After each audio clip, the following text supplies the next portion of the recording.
Hey everybody, this is Kenny. Welcome back to another edition of the Yak with Mac. We got to sit down with Senior Talent Development Partner Amanda Moss, returning guest. We got to talk about the Great Rethink and so much more. You gotta listen in.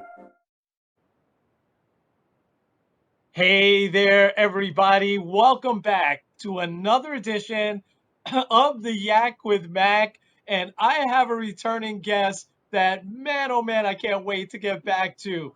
So here she is. We're going to jump right in. Senior Talent Development Partner Amanda Moss is back in the building. Well, not exactly in the same building as me, but she's back. Amanda, it is so great to see you. Welcome back. Oh, thank you so much. I'm so happy to be back with you on the podcast. This is great. Yeah. Oh, thank you so much. I've got three topics that I really want to jump right in with you about. And the first one is the Great Resignation, words that we certainly don't like to hear, things that are definitely happening within our culture and even within our company. And so I'd love to start here with what has been your take as you've kind of seen this unfold over the last year or so. And then I really want to get into what are some things that leaders should be doing to prevent this from landing at their front door. But what's been your take on it as a talent development partner? Yeah, thank you. I mean, wow, what a wide topic, right? When you start thinking about kind of these terms that we're starting to become more familiar with, the Great Resignation. I've also heard it called the Great Rethink. There's a great article that just was published in Harvard Business that really kind of highlights some of the different things that not only companies are looking at as we look at this Great Resignation or the Great Rethink. And how they can help support their employees, and also what can employees do to really kind of align themselves with what's best for them going forward. I heard or saw an astounding statistic the other day. The U.S. has a workforce of around 160 million people. There is an average of 4 million people a month resigning right now. Oh so it gosh. Is a truly a huge, incredible, amount of shifts, right, happening, Yes. not only here at T-Mobile, but also just across other companies around the U.S. and globally. So there's a lot of factors that factor into it. One of the things that when we think about the Great Resignation, what has kind of happened is, again, over the last few years, we've gone through a lot. I mean, you think about, not only just within T-Mobile with bringing two great companies together but also trying to do it through a pandemic and, just all the different changes that have been taking place. But outside of that, you think about what's happening in society around us. And so really what's happening through some of the research and some of the different articles that are out there are saying that primarily people are just beginning to rethink their purpose. Like, are we, I've gone through this thing, I've gone through this change, I've come through this pandemic. I've had to rethink the way I prioritize, my work, my life. And so they're starting to kind of rethink some of those things. And that's where you're seeing people make those shifts, sometimes in and outside of an organization or to what their work capacity can be. So you asked the question, what can people do to kind of think about, and what can leaders do? And I think it really kind of comes into two buckets. There's, what can we as individuals do? And then what can leaders do? And, as leaders, I think it's really important as we continue to kind of have this rethink or kind of go through some of this is, you're really getting to know yourself. What are the things that really bring, like joy to your life and what brings you purpose?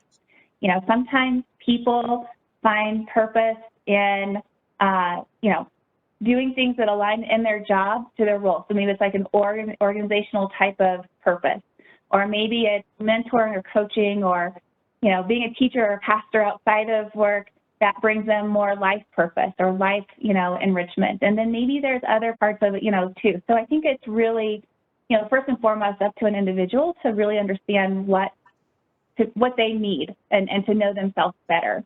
The other thing is evaluating, is kind of your work. Like, do you really need to have purpose in your work? Some people are okay because they find their purpose outside of work, but other people need to have purpose inside of work as well.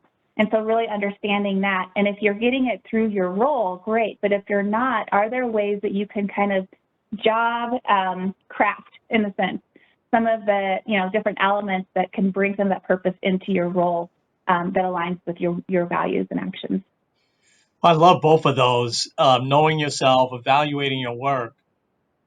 And so those are individual ones. What are some things as a leader? If I'm a leader, how do I find out these things? Like, how do I know that, my Yeah. team is satisfied with their work? How do I know some of the things they might be doing outside that may be keeping them stable? How do I find those things out as a leader? Well, there's a few really great key ways a leader can kind of dig in and help define and help understand some of the things that their employees are going through. One, of course, we have amazing resources here at T-Mobile. We're so blessed to have so many things at our fingertips. So if you go to Magenta University, you can dig into some of our One Team Together learning journey content. We've got great values and action content out there to kind of help you understand, where to kind of lean in and align with your folks and have conversations. AMP just launched some of their stuff, as well as, Manager, Master, and Recipio. So like I said, we have a plethora of resources out there for managers to go out and explore. Yes. The other things that managers can do is really thinking about transparency, right? So as you're having conversations with your leaders, as you're talking to them and your employees about, what's important to them, how can they find purpose, it's important to have conversations around, what are their values? How do I know that my actions are aligning to your values? If I'm doing something as your leader, that is not aligning to your values, I could be unintentionally injuring your morality and how you find purpose in your role. There's a couple of other ones too, but I didn't want to interrupt you if you were getting ready to say something. No, no, no. I'm floored because that's so important that those doors of communication are open at all times. Because I'm just thinking about my own team. I think there's some folks on my team that I know the answers to what you just said, but there's some folks I'm not sure that I know the answer. And so it's up to me to go and find out now, right? Right. Yeah. Wow. Yeah. And in addition to that, it's also, I think there's a unintentional consequences, but leaders sometimes having what we call like hypocrisy under kind of a cloud of fairness. And what that means is you think you're being fair to the employee, but you're not, because you don't understand what fair means to them. So again, it goes back to having that transparent conversation where you can sit down and say, okay, how do we define fairness as a team? Not only with the work, how we display our work, but also how we show our values, how we show up for one another, and how those conversations. So again, I think a lot of it just kind of reiterates back to that, having that level of transparency and building those relationships. We have, I believe it's Steve Carroll, who's our coach for NFL, right, of the Seattle Seahawks. And one of the things that he does as a coach to really help his team as a leader of his team is to really build relationships with them, really get to know them on a level that allows them to feel comfortable to open up and share, those and have those conversations. And so I think that, there's different ways that we can kind of build that into as leaders ourselves and stay curious, right? Ask those questions. Don't make assumptions. That can be such a, has such a negative impact, right? If we just always make assumptions on certain things. Absolutely. Well, you totally had me now mentioning football and mentioning Pete Carroll, right? One of the most successful coaches in the NFL for a long time, and he's been there in Seattle for a long time. But you mentioned the word fairness, and that got me a little bit curious because I know that I've heard this from a lot of leaders that, hey, sometimes it ain't going to be fair. Sometimes it's just what I say it's going to be. And there has to be times where leaders just have to go ahead and make decisions. How do we kind of get Right. around that to make sure that everybody's feeling like it is fair? Yeah, I think it's just setting the expectation and setting that boundary, right? Understanding, just like you said, look, I'm going to do the best I can as your leader to ensure and set a good example of fairness. And if you see me not doing that, as your leader, I want you to come and give me that feedback. And I think that also could take us down another path of conversation around feedback itself, but really just setting the tone, setting the expectation, and helping them understand what is in control and what's out of control as it relates to that level of fairness that you can provide. It's fantastic advice. Fantastic advice. I have one more question on the Great Resignation, and then I wanted to jump to something else with you. Where do you see this going, Amanda? Do you see this slowing down some? Is this really just the beginning of just a total shift in our workforce culture? Or do you see that maybe this is something a little bit temporary, that things are going to stable out? With your experience, what, crystal ball there, where do you see this going? Oh, my cracked crystal ball is what I'll start with. I don't know if I have a crystal ball that's working or not. Now, I would say, I don't think it's going away anytime soon. I think that, we tend to want to make change. We want to make adjustments. We want to be happy and healthy in our environments, and we want to like where we work and who we work for. And so I think that, we as leaders have as a responsibility to kind of continue to be open and empathetic and have those conversations. We want to be careful not to empathize with someone and not, walk on eggshells, but to set those expectations and have that clarity of purpose of what we are here to do. We are a for-profit company, and there are things that we have to do, going back to kind of the fairness comment and setting those expectations, but also, listening and understanding and being transparent and, listening to what, where people want to bring value and how they want to bring value and what brings them joy, every day. And so I think that I think we're moving towards a new future, not going back to something that's been before, but something new. So I'm excited to see where it continues to evolve. That's awesome. And I share your optimism. I think that is fantastic. It's a little bit on the same vein, but when you and I spoke last week, I really wanted to get your take on this. And I've seen a lot of leaders of late struggle to keep their teams focused on what our purpose is every single day. And there's so many outside factors internally. We have reorganizations all the time, and there's so many other outside things, whether it's things happening in the world, whether it's, are we out of the pandemic, or are we still kind of in it? And it's so hard. I think the most effective leaders do a great job in keeping their teams focused these days, but I see a lot of even great leaders struggling with that. Well, tell us a little bit about, because you had a couple of really interesting takes on keeping teams focused these days. What are some things that you've noticed and some advice that you would give leaders out there?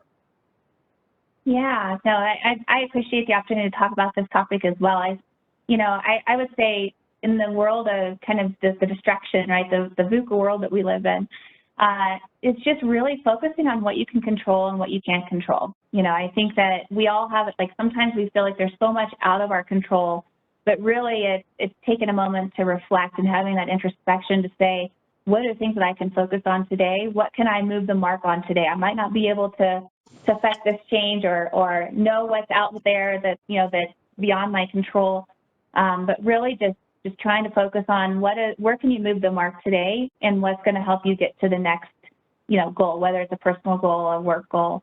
I think that is such a key and critical thing that I think a lot of times, not a lot of times, maybe a lot of times, but sometimes we get, we kind of get thrown in the back of our mind because we're so busy reacting to everything that's happening around us, that we forget that we actually have power in that as Wow. well. Yeah. Wow. Wow. And you actually spoke a little bit about um, some people can actually show physical symptoms of, of things that are happening sometimes outside. So I think that controlling what you can control is such an important piece of advice. But what do you do in that case where you've got, folks that, and I believe you mentioned PTSD even from some things that are going on, not only in the workplace, but even outside the world.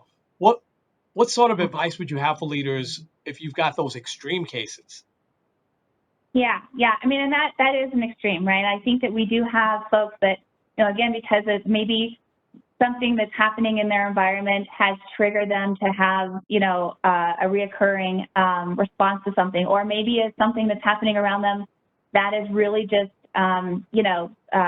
creating them to have some kind of what they call a moral injury, which is where your like PTSD is where your environment around you or what you're being asked to do, or, again, not necessarily at work, but just in life in general, would be not aligning with kind of your core value system.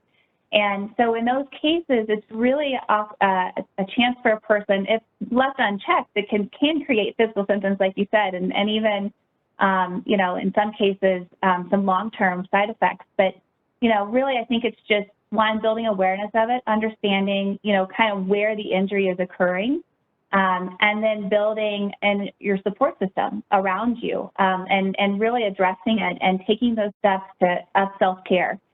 Maybe it is having those conversations with yourself, like we said at the beginning, where, kind of how do I know myself as well as I feel like I do, is where I'm putting my energy, creating purpose and driving me towards something positive, or am I putting myself in a situation where I'm, unfortunately putting myself in a place of feeling guilt, shame, not feeling like I'm living up to my potential.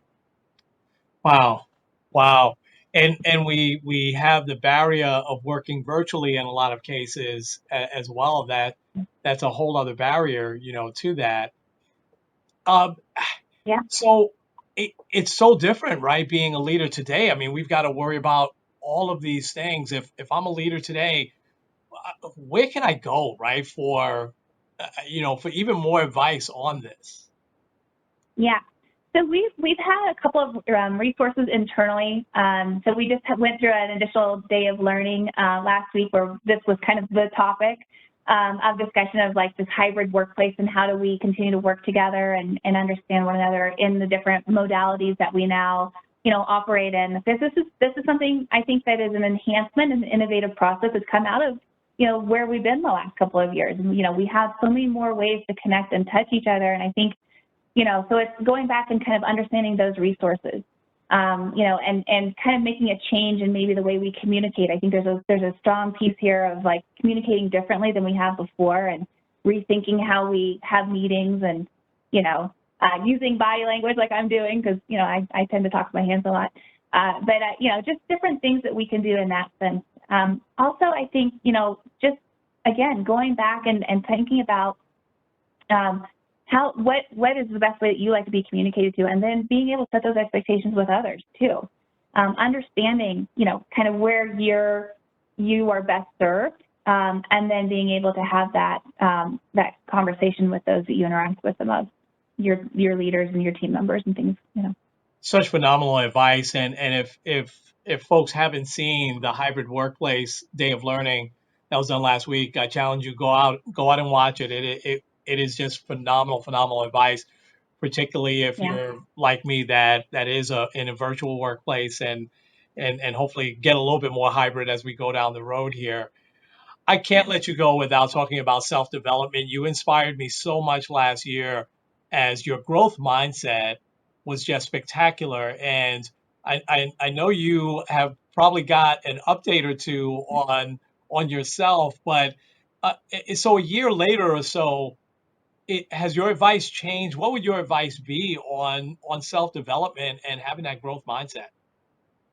Yeah, no, it has not changed. If anything, I'm more firmly rooted and grounded in the Yes. fact that the growth mindset is so key and pivotal, especially right now. Again, if we think about everything we just talked about, if we think about having a growth mindset versus a fixed mindset, a growth mindset is constantly, what am I learning from this experience? What am I taking away? How am I making this better? Versus, oh my gosh, look at all this stuff that I can't do, right? So I think it's so important that no matter where we go from here, that we continue to keep an open mind, stay curious, and continue to learn from what is going on around us, and what we're going through ourselves. So in the last year, I completed a graduate certificate in professional and executive coaching. So I'm very excited about that. Wow. Wow. Now I'm like, what's Congratulations. next? But Yeah. That is awesome. but Wow. Wow. yeah, yeah, thank you. So yeah, but my husband said I can't go back to school for a while because, I keep going back to school. The other thing I would say, so I'm like, okay, I'll put that on the shelf for a little bit. The other thing that I've been doing is just going back and rereading some of my favorites. Some of the things that kind of got me going in the direction that I was going the last time we spoke and over the last few years. I think just going back and kind of rereading a few things, kind of reground at least for me, kind of regrounded myself into, and anchored myself into kind of my why and where I want to orientate myself as I go forward in this, this constant world of change we're in. So a few of them that I've been going back and rereading has been Multipliers, Mindset by Carol Dweck. So those are a couple, Leadership Challenge, Good to Great. I mean, just, a few of the solids, a lot of stuff by Marcus Buckingham, which I was going to mention. He actually has a new book out that I think really ties nicely into what we're talking about today. It's called Love Plus Work, and it really helps us, kind of think about, how we want to move forward in this world and with everything that's happening and, how to align to our purpose and our why a little bit more. So that's a new one I haven't started yet, but is on my list. And then, of course, continuing to, find new books to read as well. Oh, that's awesome. And resources. I'll post that out there. And you really also inspired me because I can't tell you how many books I've given away. Once I read it, that's it. And when you said this last week, and I think you mentioned last week, Start With Why, Simon Sinek, and that was one that really, really got me going a few years back. And I'm like, man, I should read that again, and I couldn't find it, But I'll tell you this. I've been telling my team that I really feel that we're at a tipping point in a good way as an organization, and I remember reading that book a few years back and I found it. I said, hey, I still got this. Oh, I'm going to reread it again. And so that yeah. is such great advice. And if in your busy work schedule, if you can do all of that you're doing, there's no excuse for any of us. I think that we've got to carve that time out, right? That's right. We got to take care of ourselves first, for sure. And it's that old adage, right? Put your oxygen mask on first before you help someone else. And I think sometimes taking the time to do that, those types of things like reading or listening to a podcast or an audiobook or whatever the modality is, we have so many things and so many resources at our fingertips these days. If you can do that just for 5 minutes, or you're on your, drive in, or, find a quiet time in the morning, I think those are the things that can really help us. And going back to, the find your why, I mean, that kind of goes back to the beginning of what we were talking about with the Great Resignation, the Great Rethink. It's a great resource for folks to use as they're maybe thinking through some of those, reflections and, conversations with folks. Wow. Amanda, I could talk to you all day, and you have given us so much. So I'm not going to wait a year to ask you to come back on the podcast again. Probably a lot sooner rather than later, because there even are a couple other topics I'd love to explore with you. But what great advice and what inspirational advice you have for leaders. Not only is it inspirational, but it's also very practical on some things that we can do. And these are important topics these days that I think leaders really have to have all of their antennas open while still getting great results. It's really, really tough these days to do that. But I want to just thank you so much, and we'll make sure that this is shared all over the place, because I think that you said some things that leaders really, really need to see and hear. So thank you so much again for being on. Oh, thank you for having me, and I'd be happy to come back anytime. So thanks so much for the invitation. Appreciate it. You always answer my emails pretty quickly, so thank you.